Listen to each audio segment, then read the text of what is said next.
सिंधुदुर्ग जिल्ह्यातील कुडाळ येथे Malabar gliding frog या दुर्मिळ बेडकाचे दर्शन झाले आहे.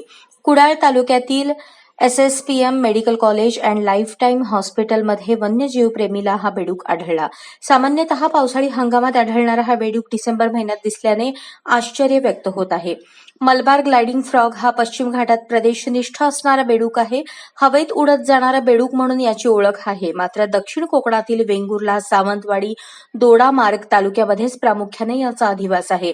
कुडाळ तालुक्यातील धामापूर परिसरातही याची नोंद झाली आहे. मात्र 1 डिसेंबर रोजी SSPM medical college and lifetime हॉस्पिटलच्या आवारात मायक्रोबायोलॉजी लॅब टेक्निशियन पदावर काम करणाऱ्या जागृती सावंत यांना या मलबार ग्लायडिंग फ्रॉगचे दर्शन झाले. पावसाळी हंगामात प्रामुख्याने दिसणारा हा बेडूक वर्षातील 9 महिने शीतनिद्रेसाठी झाडांच्या उंच फांद्यांवर जातो. मात्र याचे डिसेंबर महिन्यात झालेले दर्शन आश्चर्यचकित करणारे होते. अशाच नवनवीन अपडेटसाठी जनता राज्य न्यूज चॅनलला सबस्क्राईब करा, लाईक करा आणि शेअर करायला विसरू नका.